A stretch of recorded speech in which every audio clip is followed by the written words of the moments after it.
Namaste. In our first two sessions of cost and management accounting, we have discussed about what is cost accounting, then what are the different classification of cost, and in the last session, that is session 3, we started with cost volume profit analysis. Cost volume profit analysis. Cost volume profit analysis are what are the fundamentals? It fundamentally defines uncertain classification of cost. Do you remember that cost classification? How do you classify in the cost? You clarify that cost based on the variability. The whole structure of CVP analysis based on the possibility of classification as for the variability. Now, as the name suggests, we get two types of cost. We get the first cost, which is known as fixed cost, and I will directly go to graph. Now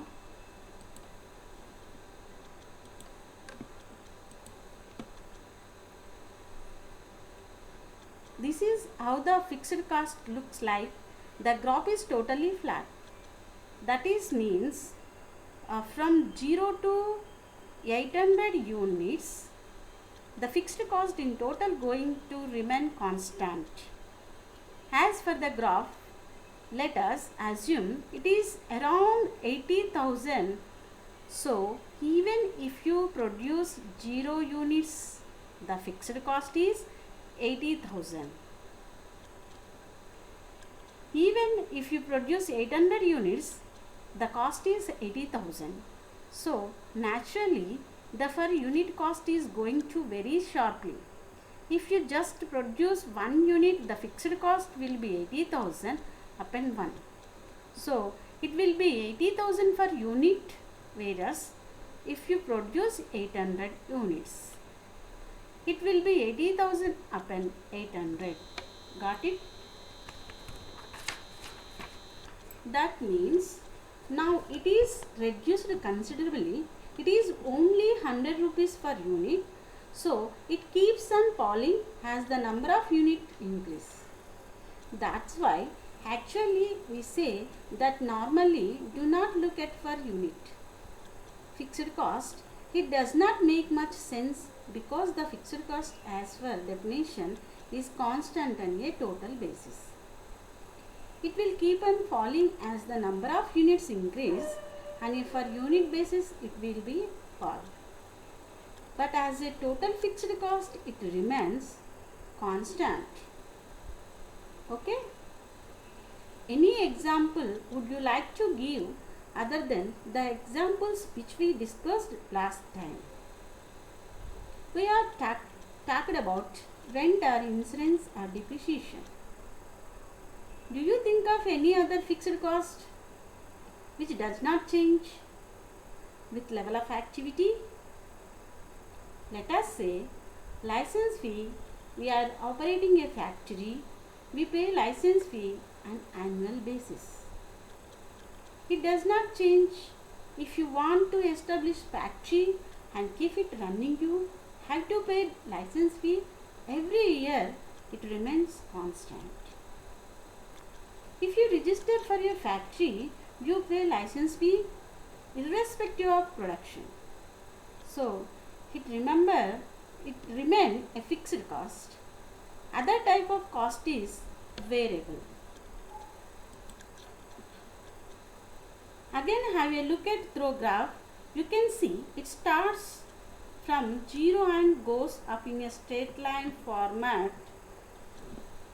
So for every extra unit there is a extra fixed cost. From the graph you can just see that around for 100 units it is 1000.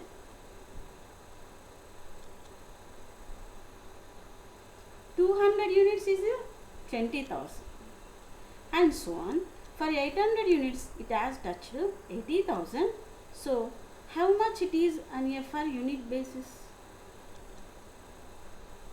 10,000 upon 100. That means it is 100 per unit. As the number of units will increase, it will be increased in the same ratio, that is 100 per unit. That is a definition of variable cost. Any example? Last time we had seen some examples like direct material, direct labor or petrol cost for a vehicle. Any other example? Suppose you are using a licensed software and you pay on push basis for use basis. So every time you use, you to pay some fee. So for unit, as the units increase, your cost of licensed software increase. Got it? Suppose you have got license and lump sum, or if you have purchased license, it becomes, but when you use a software on pursue basis, it becomes a variable cost. Getting it? Now the third is semi-variable cost. As the same suggested, they have an element of variability. So they change with level of activity but do not change the same proportion. Neither it is fixed, so we cannot call in fixed also. That's why it is called as a semi-variable cost. Any example? Last time we thought of maintenance. Any other example is possible. Our telephone bill also we have discussed. Any other cost do you think of? Normally, repairs again similar to maintenance. As the users increase, the repairs are likely to increase. Some of the human costs also behave in a semi-variable nature because human being gets tired. Theoretically, it is variable, but there is an element of learning. So, next unit you can produce within a lesser time. So, it may have a variability. In real life, it can be curves of various types, but as per that the CVP analysis assumption, we assume that cost hour in straight line. That is why normally we use this step form of graph. Now cost volume profit analysis takes a look at this like cost desired, level of sales, desired level of profit, and so on. Then the objectives of CVP, we try to look at the interaction between volumes, profits and the costs.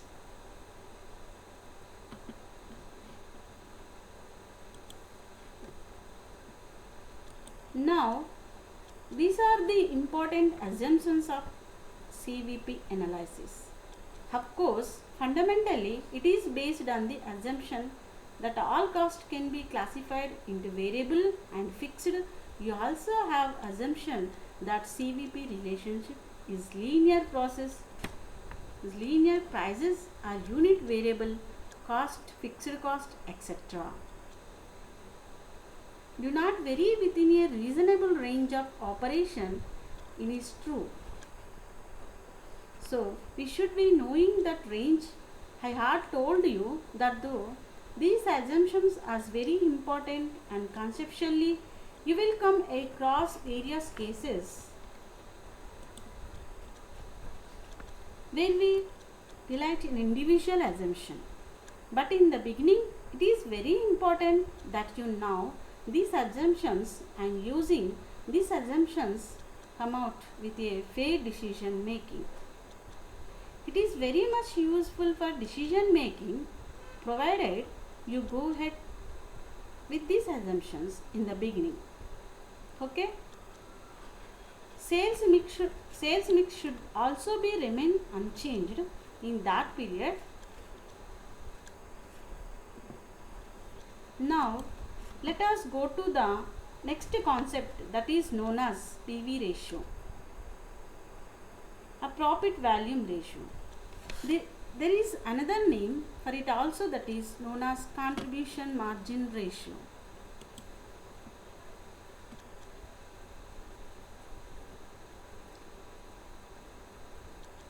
Now, to understand this ratio, first of all, you have to understand what is contribution. We know that for every extra unit we are able to recover certain sale price from the customer, and we have to incur variable cost for it. Fixed cost do not change. So fixed cost can be ignored, but what you are earning from an extra unit is your sale price, and what you are paying is variable cost. So we find difference between sale price and variable cost, and what extra over variable cost is known as a contribution margin. Getting it? So suppose 10 rupees is a selling price. For earning 10 rupees on from 1 unit, I have to pay variable cost of 8 rupees. So 10 minus 8. 2 rupees is a gross profit. I have earned, those of you now acquiring, we will call it gross profit or loss. Here we can almost call it as a contribution. So 10 minus 8, 2 rupees per unit basis is your contribution. If you convert it as a ratio 2 by 10, 10 is a selling price. So contribution margin per unit upon selling price per unit, we get percentage. So 20% is known as contribution margin for this example.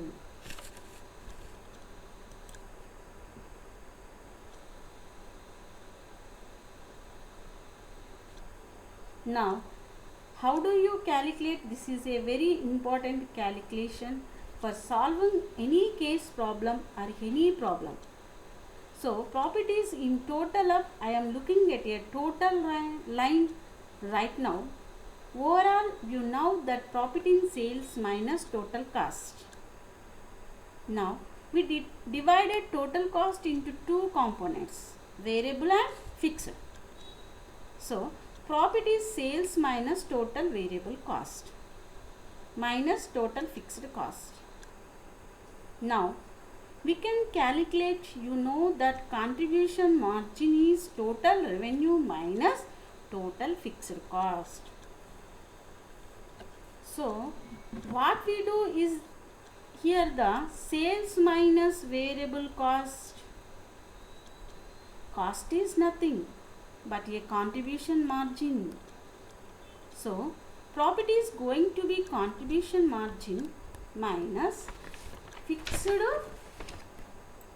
Now it is depicted in this fashion. In a account we compare sales and cost to get profits, but here we consider variability.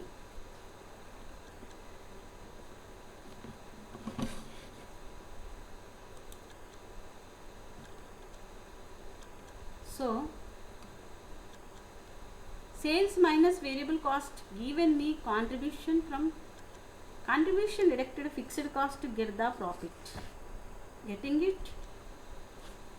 Now you can get further equations from this, because we know that the upper portion, that is comparison of sales and variable cost, changes on per unit basis. So we can incorporate the quantity or number of units this, so you get this formula. Profit is equal to S minus V into Q minus FC. Remember?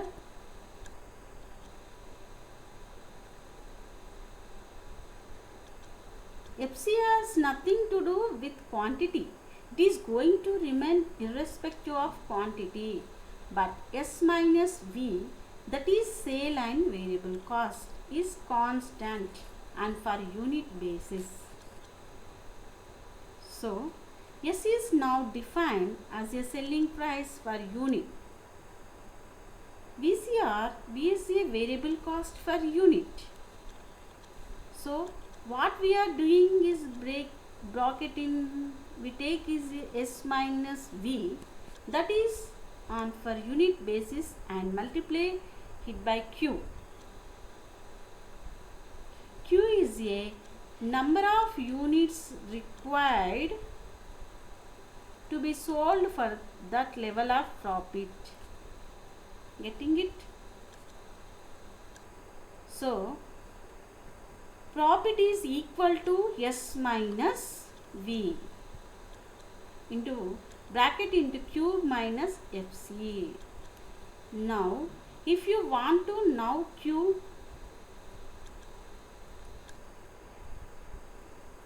you can use the same equation for calculating desired level of units, which is FC plus profit, because was FC will go on this side. So, fixed cost plus profit divided by sales minus variable cost. S minus variable cost is on per unit basis. So, selling price per unit, the example which I was discussing, selling price was assumed to be 10. Variable cost were assumed to be 8. So, 10 minus 2, and every units sold we are earning 2 rupees. So, to learn certain level of profit, how many units we have to sell? This is how we calculated the desired level of sales. That is also known as profit planning. Getting it? So, this is a very important calculation for as now as PV ratio. Now, let us go to the next calculation, that is break-even point. Now, break-even analysis is used to know the minimum level of production required. Every company or every unit or every factory wants to avoid losses. It does not want to go in red. So, it has to produce certain minimum units. Those minimum units are known as break-even point. Minimum for what? Minimum to avoid being in loss. Now, this is useful for finding suitable sales mix.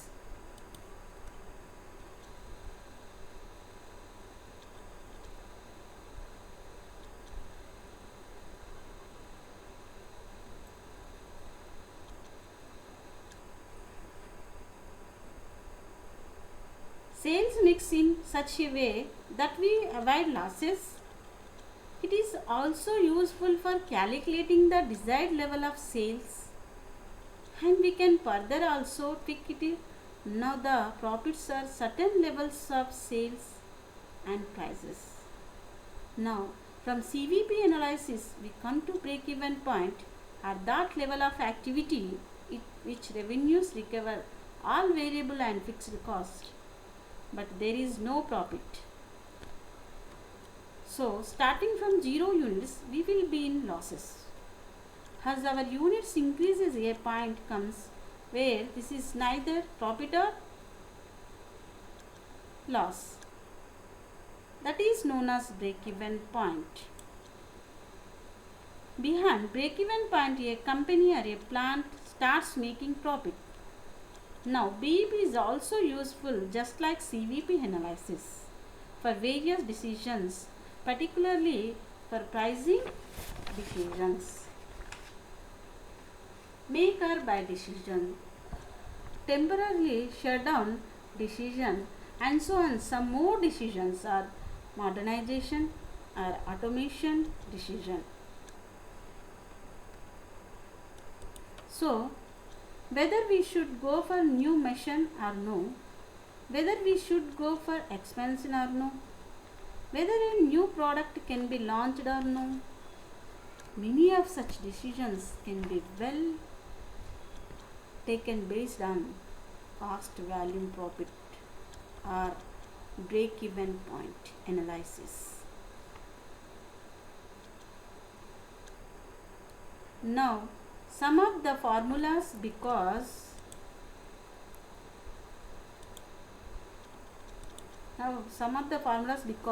when you want to solve problems, the formulas will come ready for calculation of break-even point. Our main goal is recovery of fixed cost.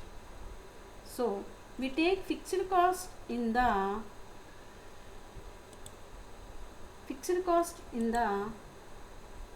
numerators and divided by contribution per unit. So in our example, I had told you that selling price is 10 rupees.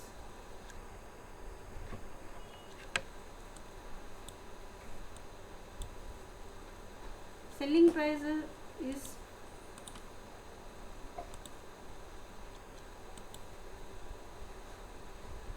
variable cost is 8 rupees.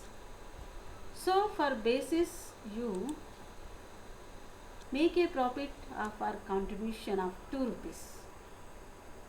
Let us say fixed cost are 1000. So 1000 upon 2. That means 500 units becomes your break-even point. Okay. So minimum 500 units must be to produce to avoid losses. If you want to calculate break-even point as a sales volume, we are assume fixed cost of 1000. So 1000 divided by PV ratio. What was the PV ratio? 2 by 10. That means 20%. So if you divided 1000 by 20%, 1000 is a fixed cost. 20% is a margin you are earning. That means you must make sales of at least 5000 to avoid losses. When your sales go above 5000, you will start making profit. Now break-even point in sales volume is also very important, because many times you may not have an identifiable unit. You may be selling different types of production or different types of services, but if you know the margin or if you the PV ratio, you can calculation the break-even point as a sale volume. Okay. So both the formulas are useful. Now using the knowledge of CVP, we can conclude cost volume profit graph.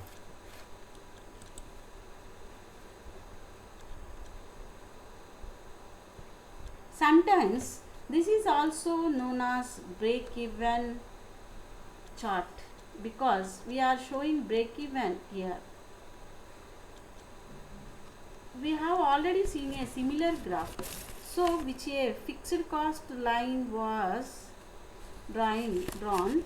So this is a line of fixed cost. Now from here onwards, a line which goes up is a total cost line. You know that fixed cost line is totally horizontal and total cost line goes up. A revenue line is also drawn, that is a red line, which starts with 0 and goes up behind.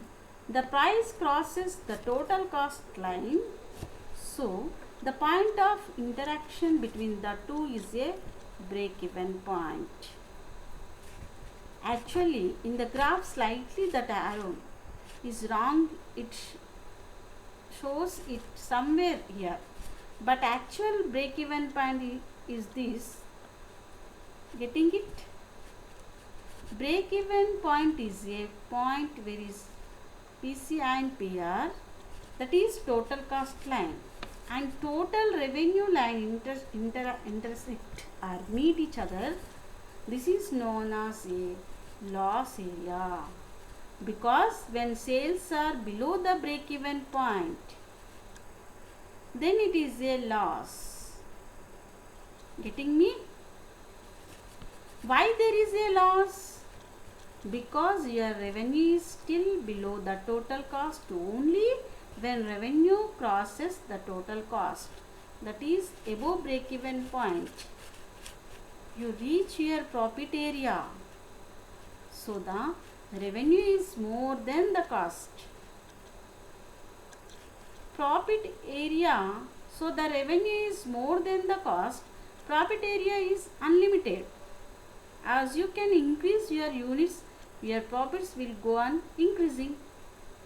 But loss area is relatively limited, because maximum loss which you can make here is equal to your fixed cost. Of course, subject to our assumptions that fixed cost and variable cost do not change maximum loss in this. Now, this particular break-even point, you can track it on unit basis, and on number and on sales basis. Maybe this line is straightly run, but from break-even point, if you take it units, you will know how many units is at what level of units you break even. And if you take it as sales in rupees, so we had seen these two formulas: break even units in sales. So from the break even chart, that is break even chart, you can calculate the break even in rupees also and break even in units also.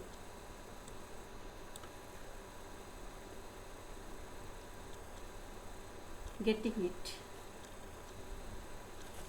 Now let us look at a very simple illustration. So Srinu Game wants to produce a new type bike. They have collected some data based on market research. Like the likely price for bike is 800. Variable cost is 300.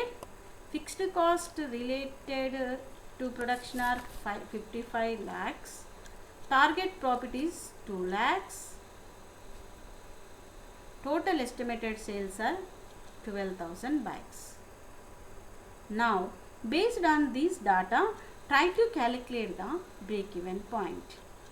For calculating break-even point, of course, we have to calculate the PV ratio also. So, compute the PV ratio, compute the break-even point, compute the level of sales required to earn the target profit, because at break-even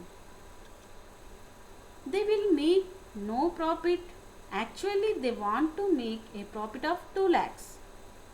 So, what will be the target sales for that profit, and what will be profit with the really achieve estimated sales of 12,000? I have to calculate all these things. I think it is just a common sense. So, if you start from contribution, how much is the contribution? Sale price minus variable cost per unit, that is 800. 800 minus 300. 500 per unit is a contribution. So every bike they sell, they make a margin of 500.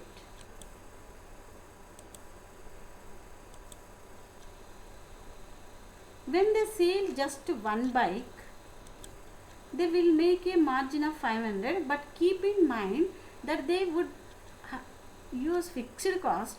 Fixed cost are 55 lakhs. So if they just make one bike, they will only earn 500. They want to make enough margin to cover 55 lakhs. That will be their break-even point. So how will you calculate break-even point? Fixed cost divided by contribution per unit. So 55 lakhs upon 500. What is their break-even point now? You are getting? Is it 10,000? So let us have a look at the conclusion calculations. You are asked to calculate all these things. Quantity for break-even, target profit, PV ratio, break-even point and the estimated profit.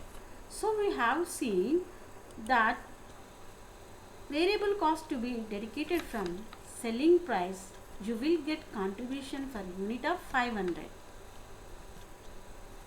Now you want to recover 55 lakhs based on a contribution of 500.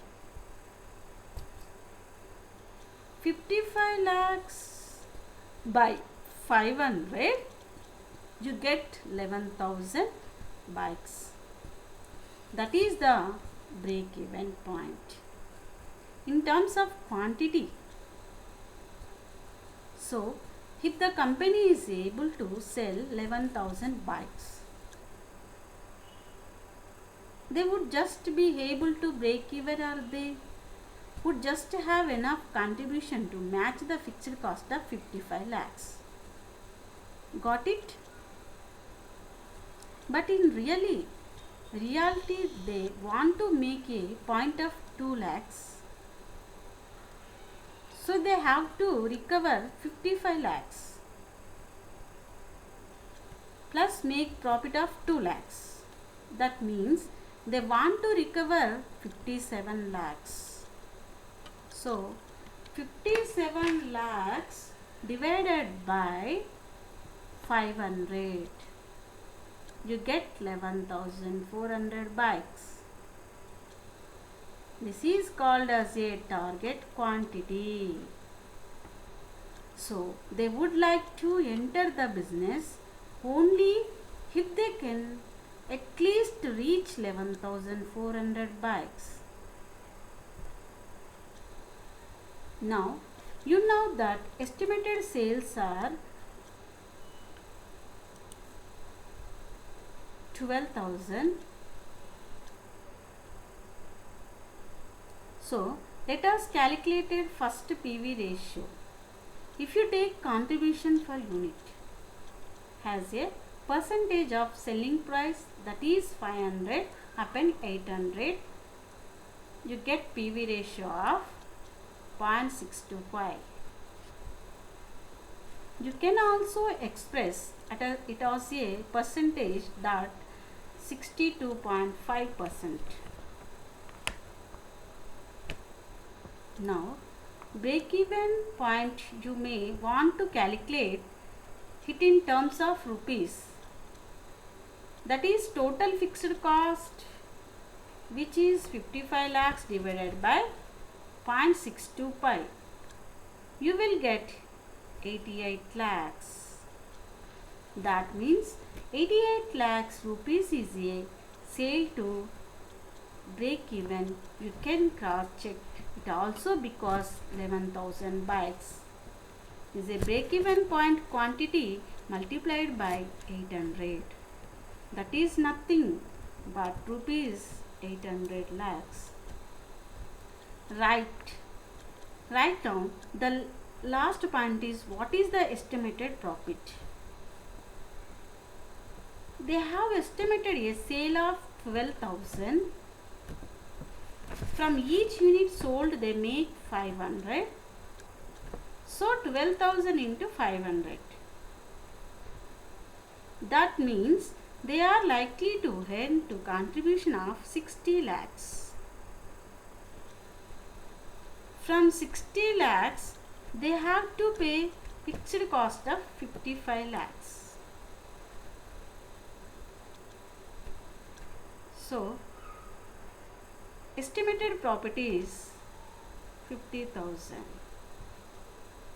5 lakhs. Are you getting me?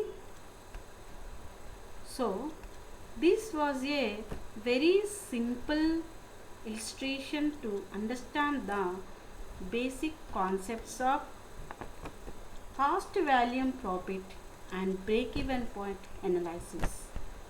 In our next session, we will continue our discussion on the same topic. Namaste. Thank you.